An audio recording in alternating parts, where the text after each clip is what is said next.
Bueno, estamos en el Instituto de Investigaciones Filosóficas. En esta ocasión nos acompaña el doctor Raimundo Morado para hablarnos en el marco de la serie Maestros de América Latina acerca del trabajo de Raúl Oraya. Entonces, pero bueno, antes de que entremos en materia, doctor Raimundo Morado, háblenos de usted. Con mucho gusto, es un tema fascinante para mí. Tal vez para nadie más, pero para mí sí.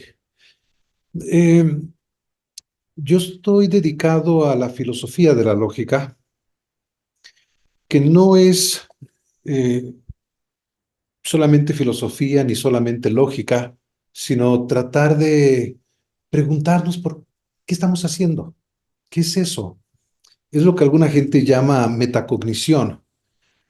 No solamente encontrar las maneras de razonar bien, sino entender por qué son buenas maneras de razonar y a qué le estamos llamando una inferencia que sea válida, una conclusión que se siga de las premisas.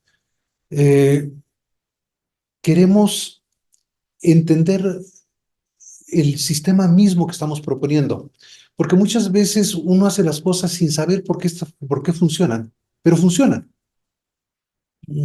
Un amigo doctor me decía, Raimundo, realmente no entendemos la digestión en sus últimas componentes, pero funciona y podemos incluso ayudarle en gran medida, aunque no tengamos un conocimiento total.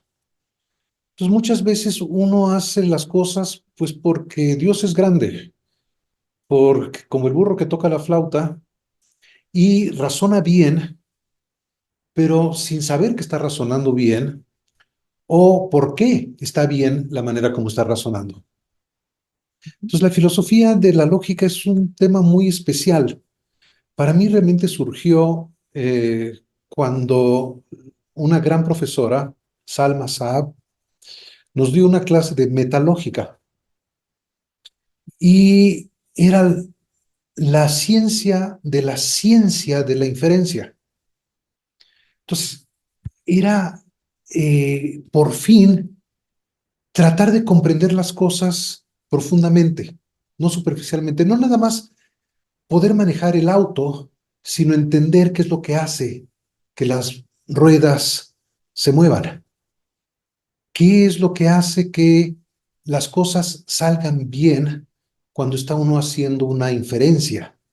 Y es un gozo, realmente, porque a diferencia de otras ciencias, otras disciplinas, otras ramas de la filosofía, en la lógica y en la metalógica, uno puede hacer demostraciones, uno puede probar las cosas.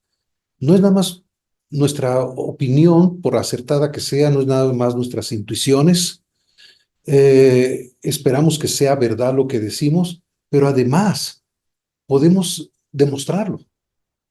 Y eso es una herramienta poderosísima, porque no estás solamente aventurando opiniones, sino que tienes la evidencia para algo.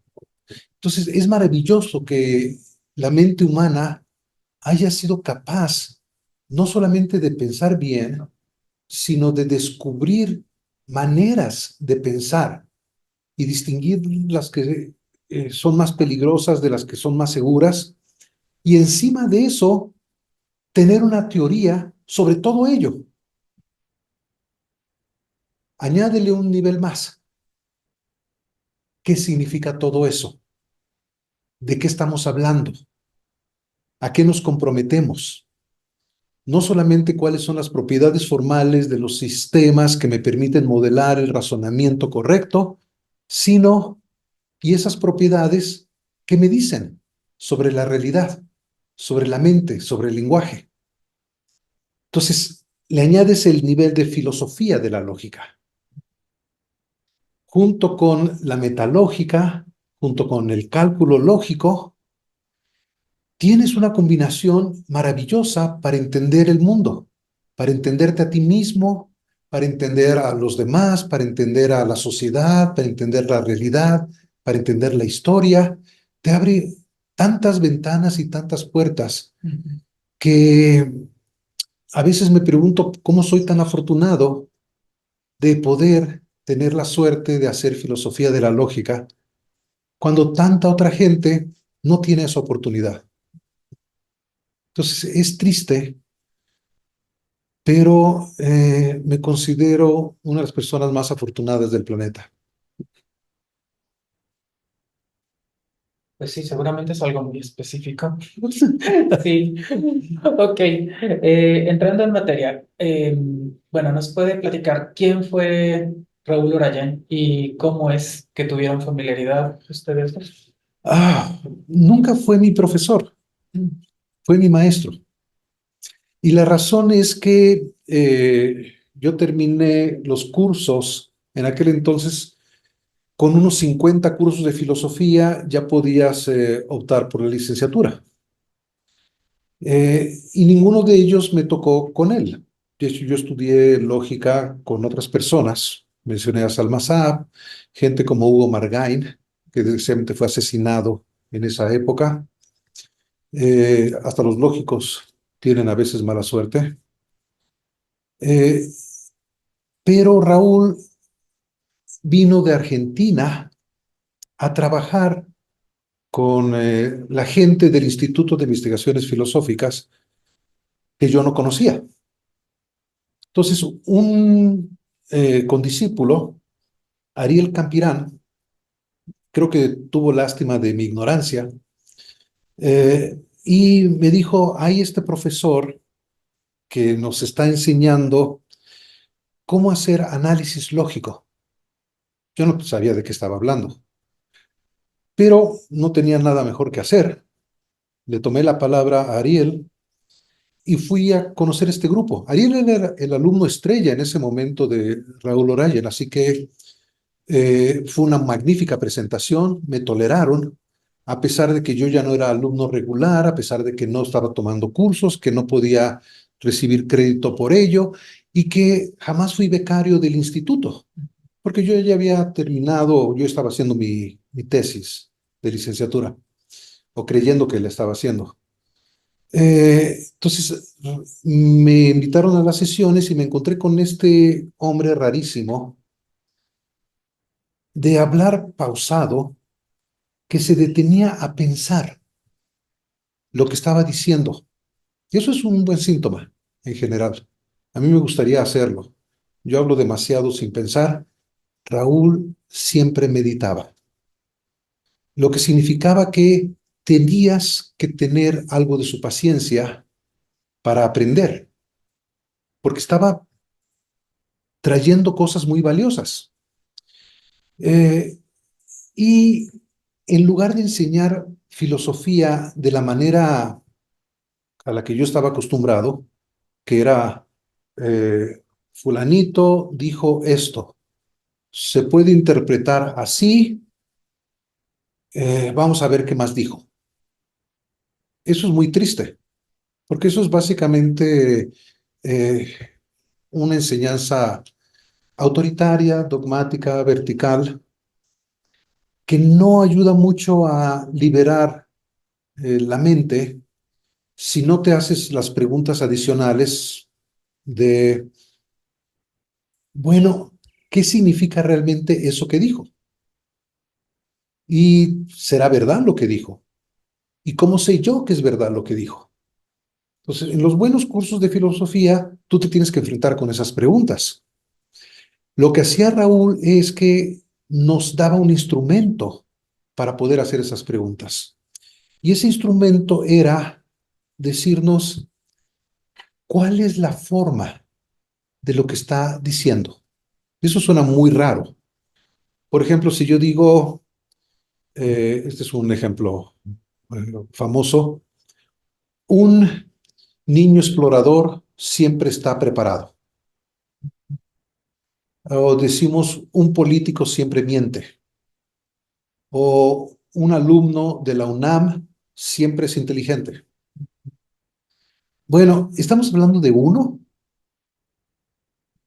¿De cuántos estamos hablando? Eh, Porque si lo pensamos un poquito, no estamos hablando de un niño explorador, estamos hablando de cualquier niño explorador, todos los niños exploradores. Entonces, la cuantificación de cuántos estoy realmente hablando no es perspicuo en el español. El español dice un, uno, una, unos, y quién sabe qué está diciendo. Es muy engañoso. Y lo primero que uno aprende al hacer ciencia, al hacer filosofía, es a precaverse contra el autoengaño, de que tu lenguaje te puede engañar, tu pensamiento te puede engañar, tus deseos, tus miedos te pueden engañar. Y la ciencia es encontrar maneras en que podemos protegernos del autoengaño. Tratar de encontrar maneras de no aceptar algo demasiado rápido porque satisface mis deseos o me protege contra algunas cosas que temo. Y como el lenguaje no es confiable, pero es lo que tenemos para pensar, el pensamiento sin lenguaje es raro. Sí lo hay, pero normalmente pensamos con lenguaje. El lenguaje tiene que ser tomado en serio. Y tomar en serio el lenguaje significa para un lógico entender qué está diciendo por su forma lógica, no la forma gramatical que tiene. Un es un artículo definido, perdón, un artículo indefinido, él es un artículo definido, pero ¿qué están diciendo realmente? Entonces tienes que utilizar lenguaje para ir más allá del lenguaje. Y eso lo hacen en química eh, mediante fórmulas especiales, lo hacen en matemáticas, lo hacen en física, lo hacen en geografía, lo hacen en ajedrez, también lo hacemos en filosofía. Necesitamos un lenguaje especial. Y para la forma de las cosas necesitamos un lenguaje lógico, un lenguaje del pensamiento, no necesariamente del habla, pero sí de la reflexión.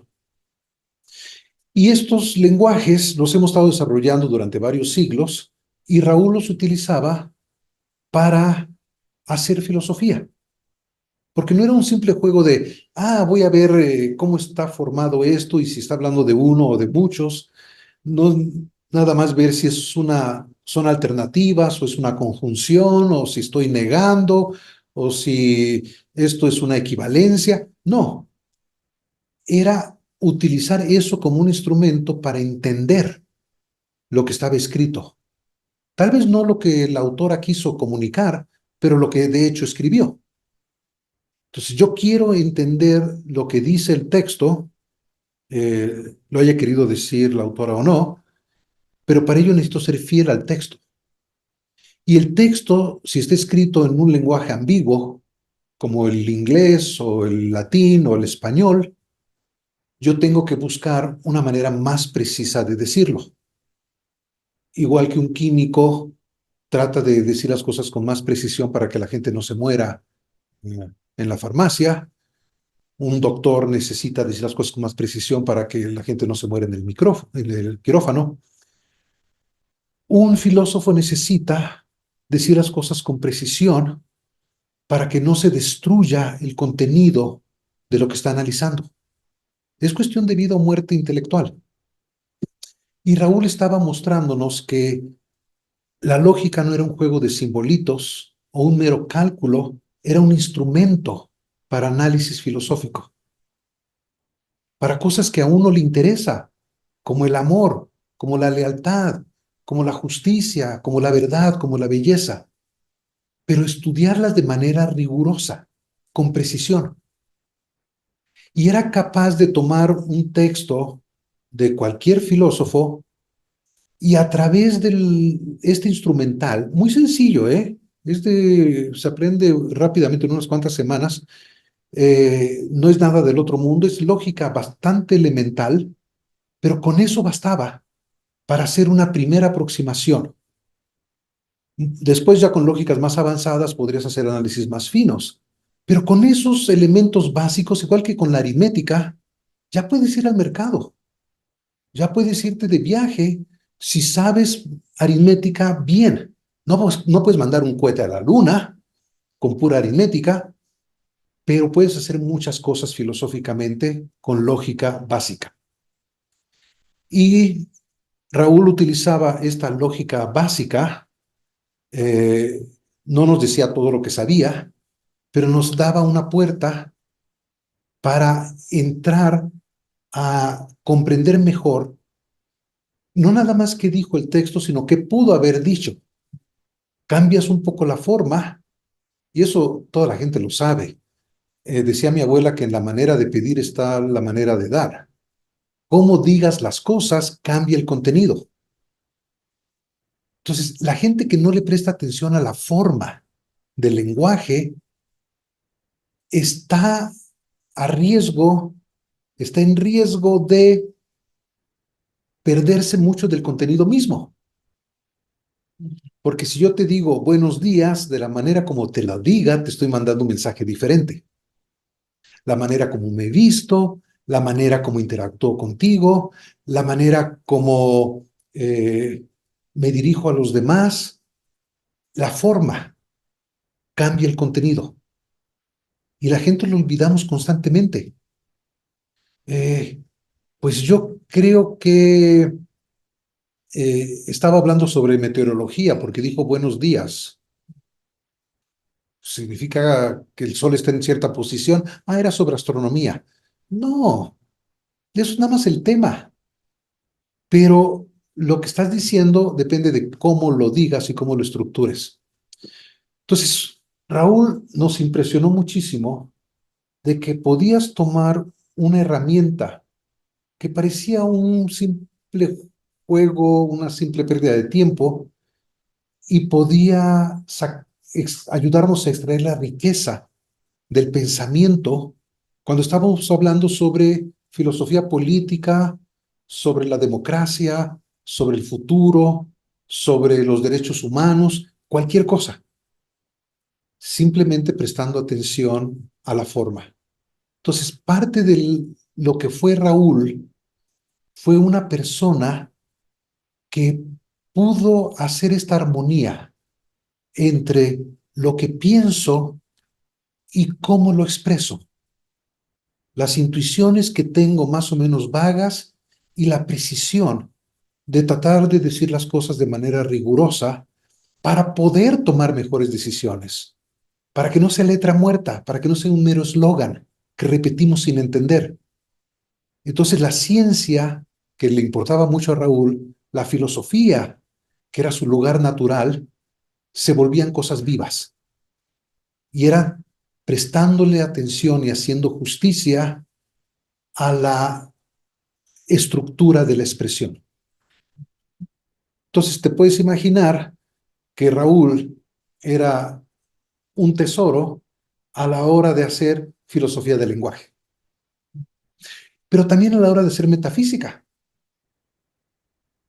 y a la hora de hacer filosofía de las matemáticas y a la hora de hacer teoría del conocimiento, porque todas esas son los diferentes filones de una misma beta. Y él podía aplicar de un campo al otro de una manera tan aparentemente fácil, porque siempre estaba teniendo una perspectiva lógica sobre asuntos que no eran lógicos. De igual manera que una persona que tiene una perspectiva aritmética sobre los negocios puede ganar más dinero. No va a estar tan fácil que pierda todo su capital si se está dando cuenta de lo que es menos y lo que es más. Si sabe dividir y multiplicar, si puede tener una visión aritmética de la realidad, puede tener más éxito.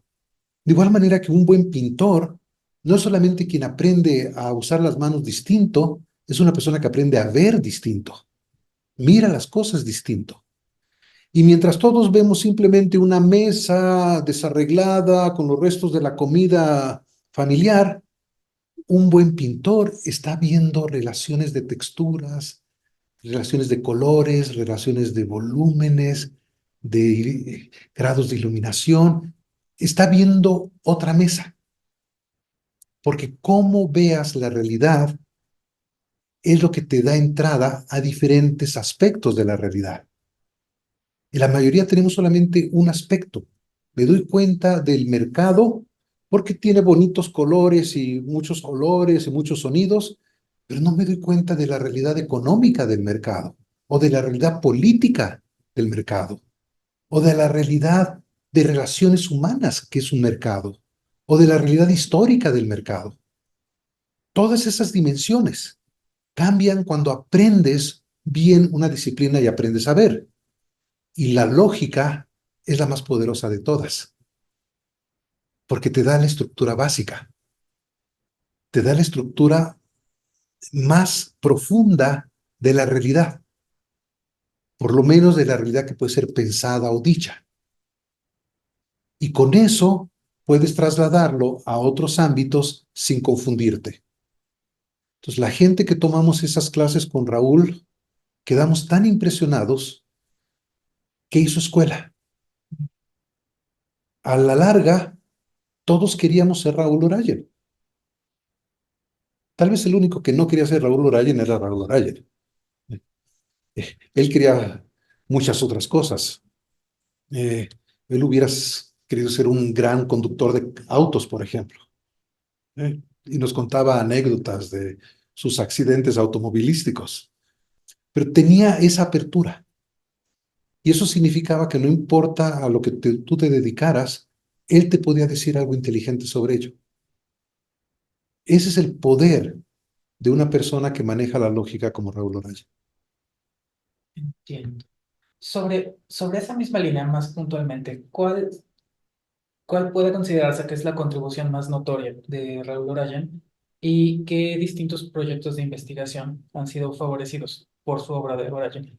Bueno, uno muy importante que tú conoces es que nos cambió la vida a mucha gente que no nada más amamos la lógica, sino que tenemos la ingenuidad de querer comunicar esa pasión.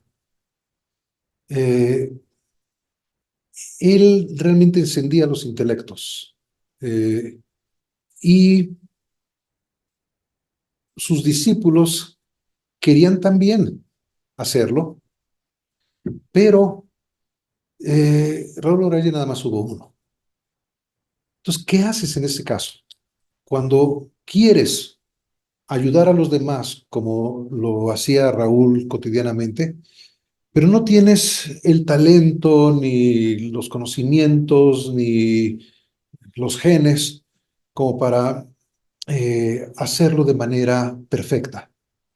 Pues tallereas, encuentras gente que te ayude. Eso creas una comunidad. Toda ciencia es comunidad científica. Nadie hace la ciencia solo, ni siquiera Aristóteles, que lo consideramos creó la lógica de la nada.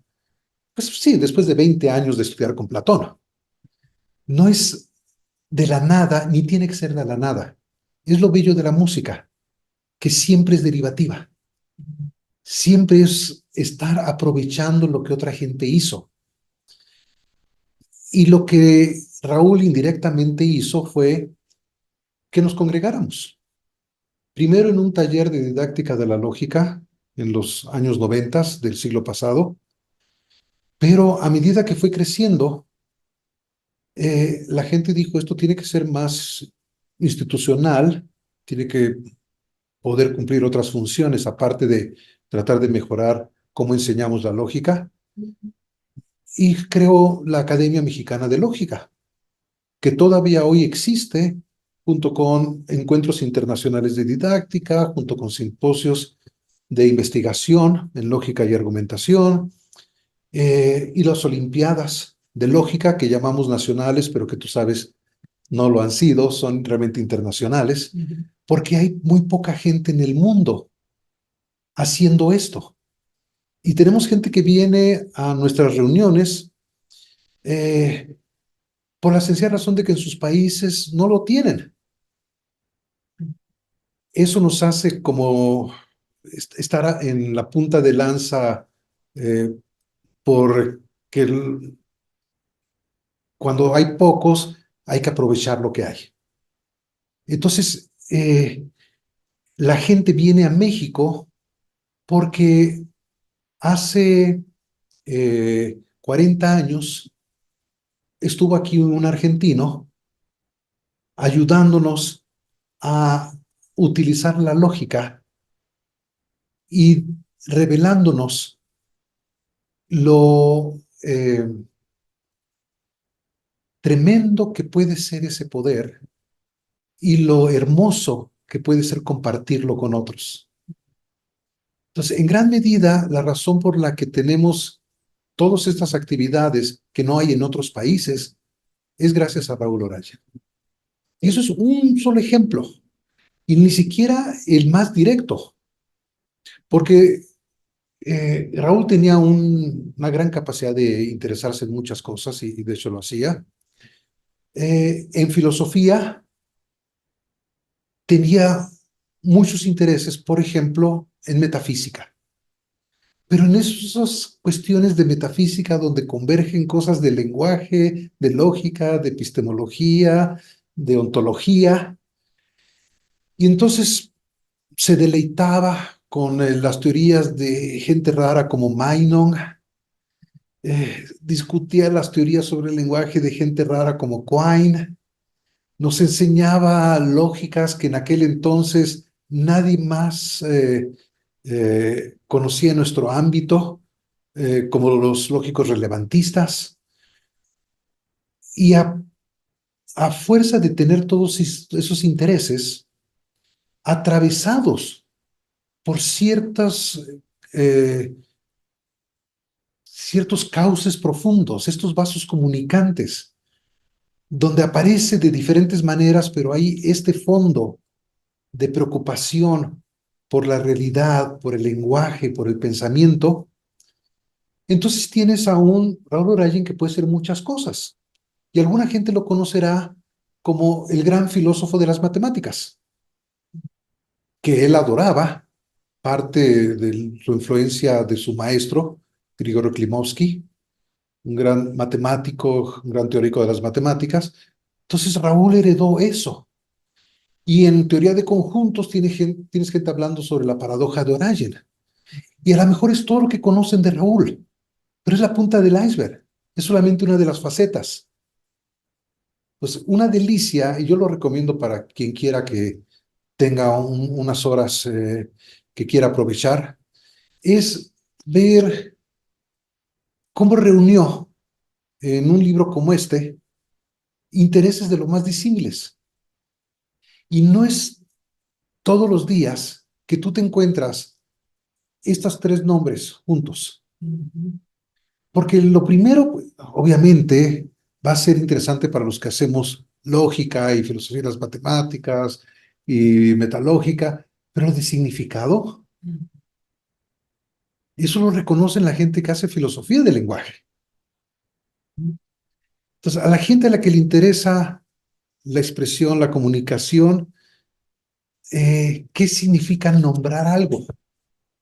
¿Cuáles son nuestros límites de nuestro lenguaje, de nuestro pensamiento, de nuestro mundo?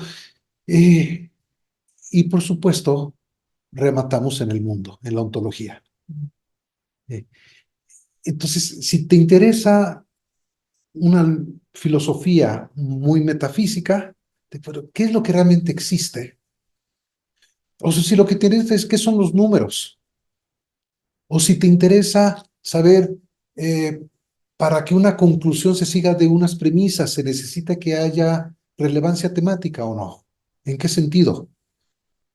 Parecen que son preguntas muy disímiles, pero todas están atravesadas por estas corrientes. Entonces, para mí esto es muy importante. Decimos a menudo que la lógica es la ciencia universal, pero Raúl lo vivió. No solamente lo aprendió y lo dijo, sino que lo comunicó. Y entonces ves que algunos de sus grandes alumnos lo que trabajan son cosas que no parecen ser de lógica, como por ejemplo la muerte. ¿Debo yo tenerle miedo a la muerte? Entonces voy a hacer un artículo sobre Epicuro y sobre Freud. Pero lo que está haciendo Ariel Campirán en este bello artículo, publicado en Argentina hace casi medio siglo, es tomar las enseñanzas de Raúl Orayen y llevarlas hacia sus intereses personales. Eso es lo que hace un buen profesor. Te libera para que puedas ser tú mismo, pero te libera dándote el poder, no alejándote, sino adentrándote. Y al darte esas herramientas, tú puedes entonces seguir tu pasión, pero de una manera rigurosa y precisa. Y eso es una combinación impresionante. Hay demasiada gente que buscamos lo que deseamos, seguimos nuestros deseos, nuestros anhelos, nuestras esperanzas, dando palos de ciego. Tenemos una idea nebulosa de a dónde vamos, pero no sabemos cómo llegar. Y nos metemos zancadillas a nosotros mismos, nos estorbamos a nosotros mismos. Y en lugar de ayudarnos, nos estorbamos. Porque no basta el deseo, necesitas la claridad.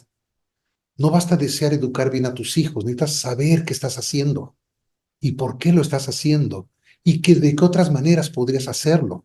Porque no hay una sola manera de ser feliz. Hay miles de maneras y poder distinguirlas y no confundirlas con otras maneras que te pueden hacer daño. Eso es claridad conceptual. Entonces, estas herramientas son herramientas para limpiar tus ojos, para ver con más claridad y más lejos, gracias a los microscopios, gracias a darte cuenta de los detalles, porque Dios y el diablo están en los detalles. Y la única manera de que tú llegues lejos es si no pierdes de vista dónde estás. Es poder darte cuenta de de esas distinciones, a veces demasiado sutiles, que son la diferencia entre tener una verdadera felicidad y una falsa felicidad. La gente que no tiene un buen entrenamiento lógico, si alguien le dice, bueno, ser feliz es ser exitoso, y no entiende lo que está oyendo, cree que el éxito significa eh, algo que no lo va a hacer feliz. Entonces, no eres capaz de oírte a ti mismo, de conocerte a ti mismo y de oír a los demás. Ese es el poder que nos regaló Raúl. Y por eso es por lo que su obra es tan abarcadora y puede tocar tantos temas e influir a tantas gentes distintas en diferentes ramas, en diferentes disciplinas, porque tiene un tronco muy firme, muy resistente, que le permite tener ramas que se extienden muy lejos. Pero si no tienes ese tronco sólido, te caes. Una rama avasalla y de pronto crees que eso es todo tu vida. Y no te das cuenta que tu vida tiene también muchas facetas, igual que las tenía Raúl. Creo que lo siguiente tal vez ya se contestó parcialmente, pero si hubiera algo puntual que agregar respecto a cuáles son las enseñanzas como lógico y como mentor de Orayan, si algo falta. Bueno, él quiso ser muy conscientemente un puente. Una vez me dijo que el artículo que más le había costado escribir, más trabajo, más tiempo, más esfuerzo, fue una presentación de la lógica modal que hizo para esta enciclopedia de la lógica. Es una enciclopedia de filosofía, pero él colaboró en los dos tomos de filosofía de la lógica. Y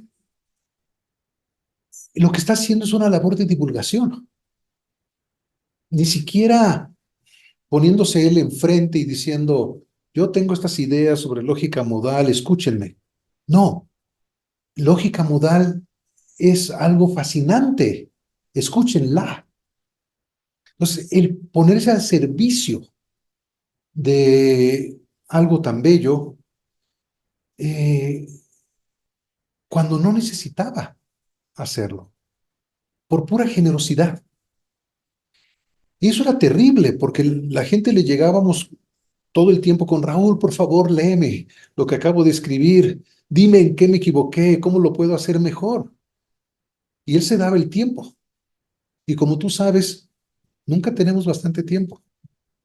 El tiempo es nuestra vida y es la moneda que más fácilmente perdemos. Entonces, él dio mucho, pudo haber producido más por su cuenta si no hubiera sido tan generoso. Por otro lado, creo que no hubiera creado algo tan valioso sin esa generosidad, porque al darse estaba realmente enriqueciéndose. Se volvió una persona mucho más llena, mucho más plena. Y eso eh, causa un impacto de bola de nieve. Tú nunca sabes qué tanto van a afectar tus acciones a los demás. Afortunadamente a veces, desafortunadamente a veces.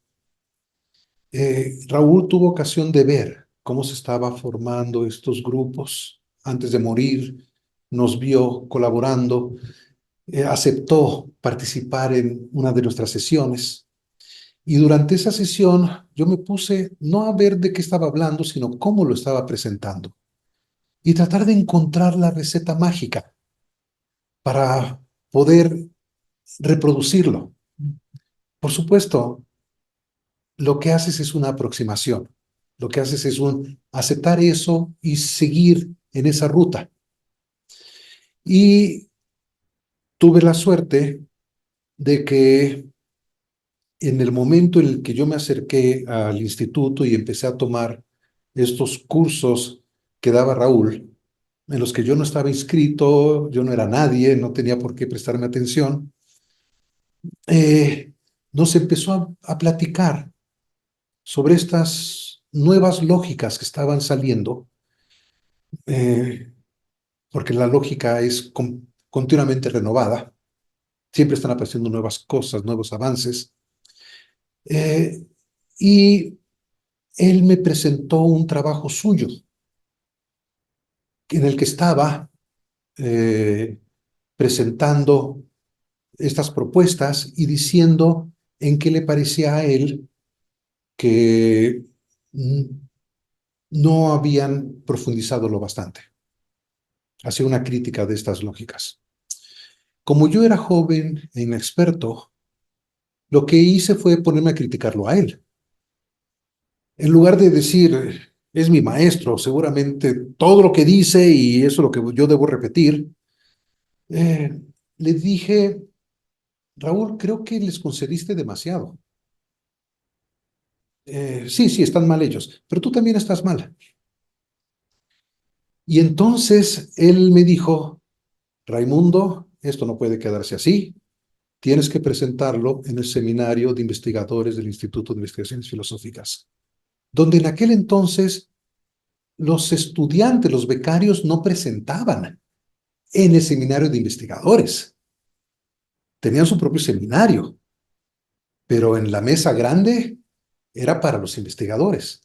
Y que un jovencito que no era ni siquiera becario o alumno estuviera haciéndole los comentarios a la persona que más sabía de nosotros, era realmente impensable, excepto para Raúl.